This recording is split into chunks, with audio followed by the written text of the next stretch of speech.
Mary Gillespie's hands trembled as she opened the plain envelope. No return address, just her name typed in block letters. Inside, the message made her blood run cold. "I know what you're doing. The whole town knows. Stop seeing him or everyone will find out." The letter accused Mary, a school bus driver, of having an affair with the school superintendent, Gordon Massey. But who sent it? And how did they know about her personal life? Mary wasn't the only one. Her husband, Ron Gillespie, received one too. So did Gordon Massey. The letters were crude, threatening, and they seemed to know everything about everyone. A town under siege. Throughout 1977, more letters arrived. Dozens of them. Hundreds eventually. Not just to Mary, but to other residents of Circleville. Each letter revealed intimate secrets, affairs, financial troubles, hidden scandals. The writer signed them simply as the Circleville Writer. The typewritten messages were always the same: accusations, threats, and a warning to stop whatever sin the recipient was committing. But who was watching? Who knew all these secrets? Mary tried to ignore them, but the letters kept coming, growing darker and more specific. The writer knew her routes, her schedule, where she went and when. Then came the phone calls. Heavy breathing, whispered threats, always from a blocked number. The trap. Ron Gillespie had enough. On August 19th, 1977, he told Mary he knew who was behind the letters. He was going to confront them. That night, Ron drove out to a remote road. Hours later, his pickup truck was found wrapped around a tree. Ron was dead, his gun beside him, a single shot fired before the crash. The sheriff ruled it an accident. Ron had been drinking, they said. He lost control. But Mary didn't believe it. Why was he carrying a gun? Who was he going to meet? The letters stopped for a few weeks. Then they started again, more vicious than before. Now they accused Mary of killing her own husband. The booby trap. Years passed. The letters continued sporadically, terrorizing Circleville. Then, in 1983, something changed. Mary was driving her school bus route when she noticed a cardboard sign nailed to a fence post on Columbus Street. It had her name on it, an obscene message. She stopped to remove it. As she reached for the sign, something made her pause. A piece of twine attached to it. Following the string with her eyes, her heart stopped. The string was connected to a gun, rigged to fire when the sign was pulled. Someone had tried to kill her. The sheriff's deputies carefully dismantled the trap. Forensic analysis revealed something shocking.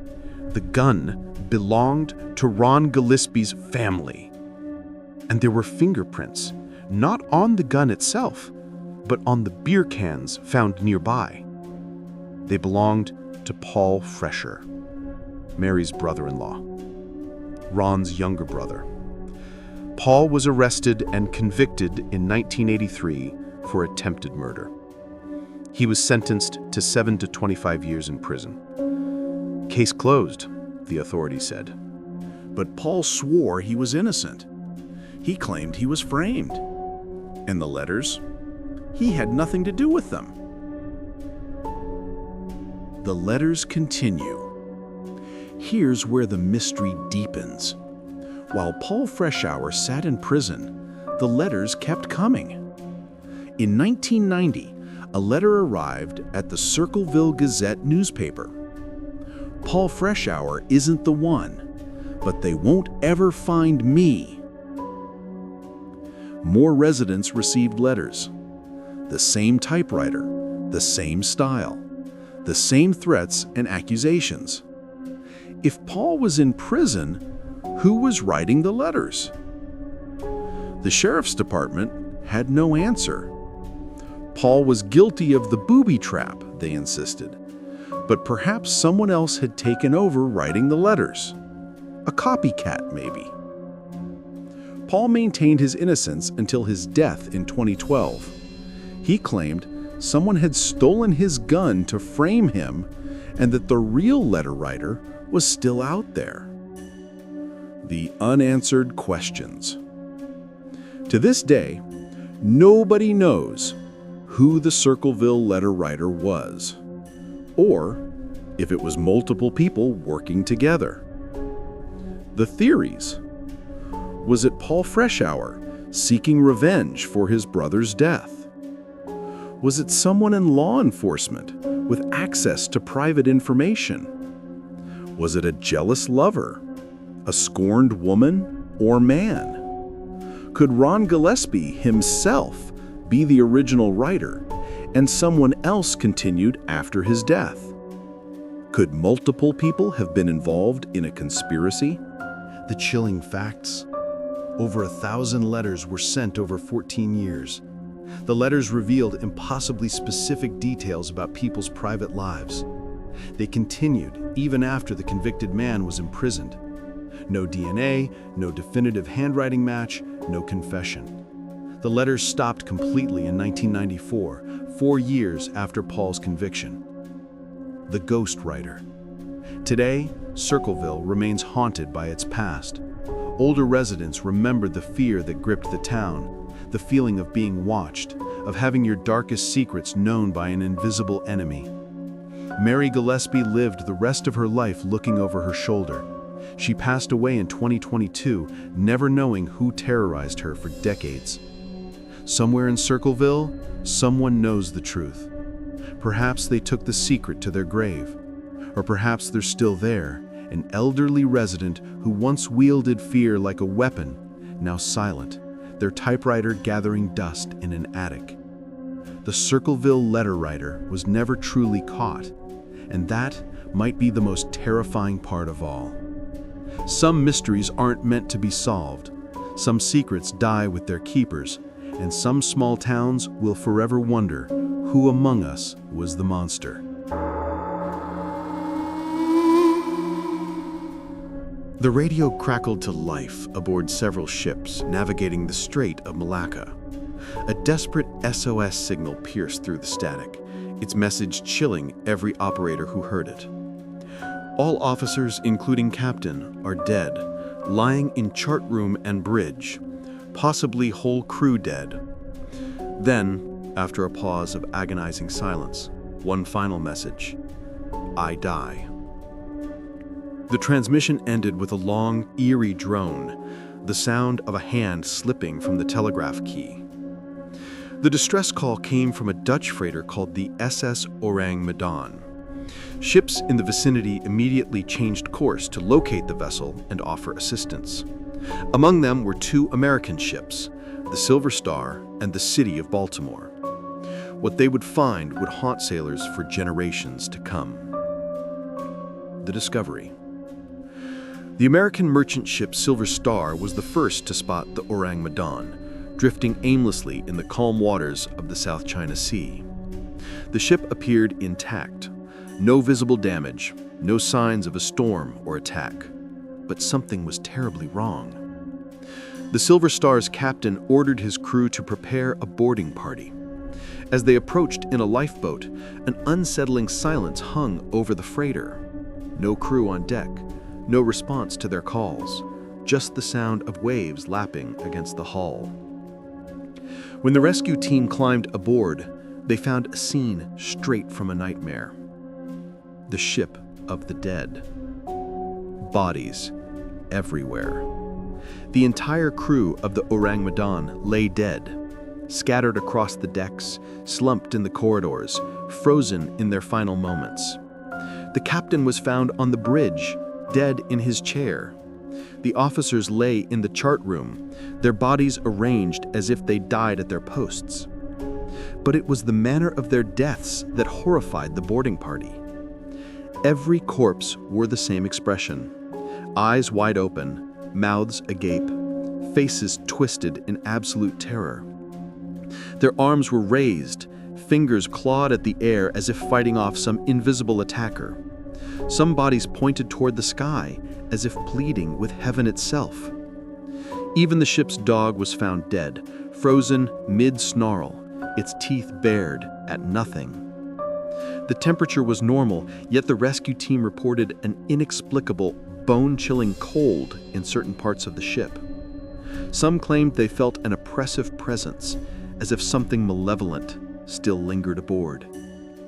There were no visible wounds, no signs of violence or struggle between crew members, no blood, just death, sudden, simultaneous, and inexplicable.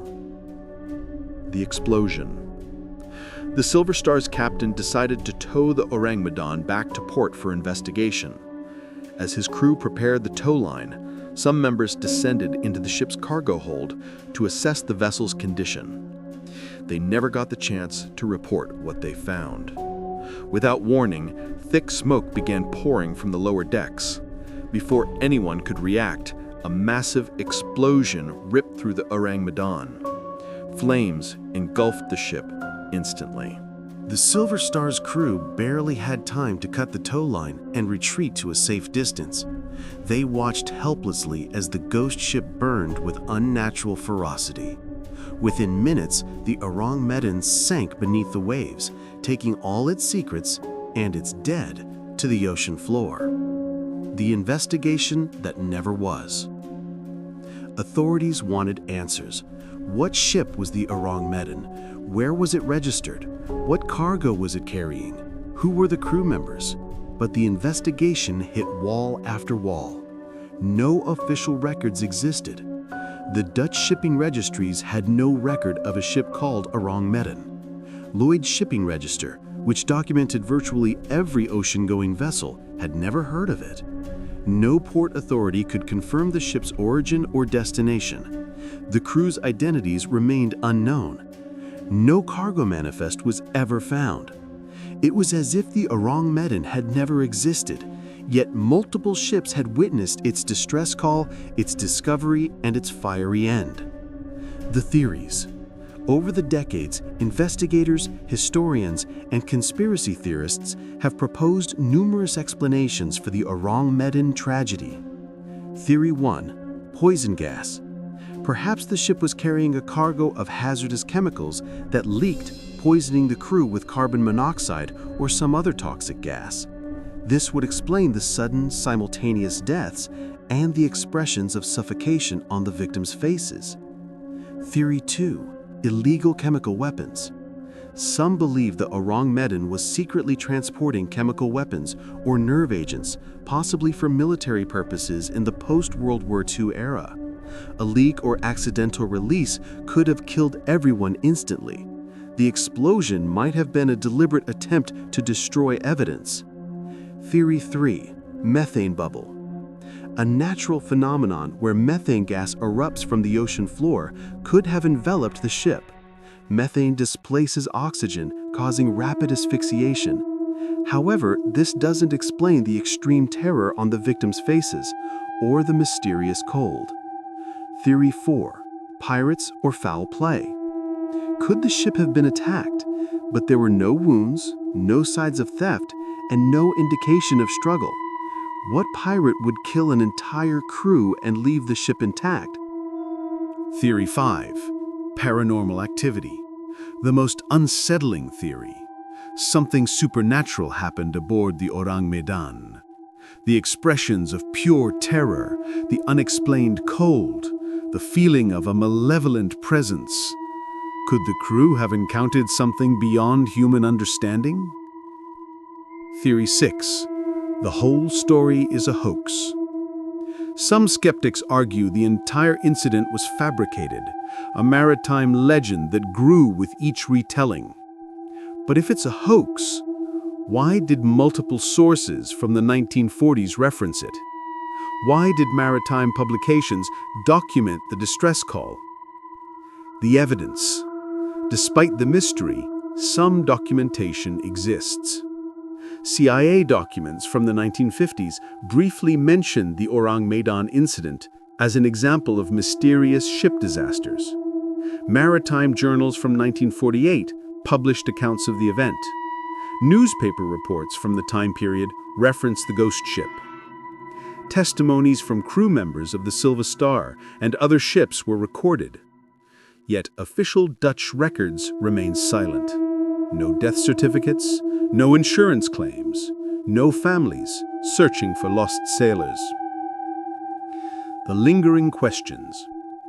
If the Ourang Medan was real, why was it unregistered?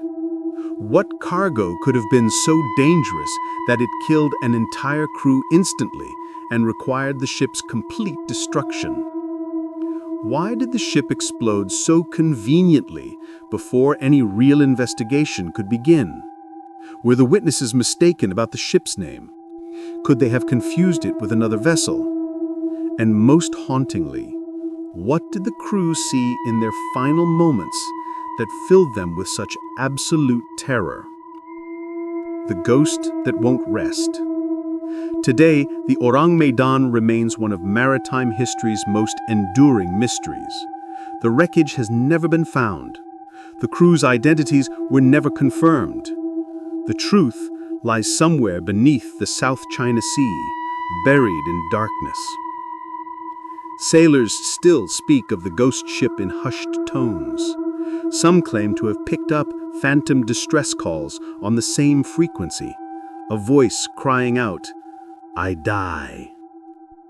Old mariners warn younger sailors, if you ever encounter a ship drifting silently in those waters, engines running but no crew on deck, do not board it. Some vessels carry death itself as cargo, and some mysteries are better left at the bottom of the sea. The ocean keeps its secrets well, and some secrets. If these stories sent chills down your spine, don't vanish into the darkness without hitting that like button. Share your scariest experience in the comments below, because your story might be featured next. And remember, the scariest thing is missing out. So subscribe now, before the next nightmare finds you.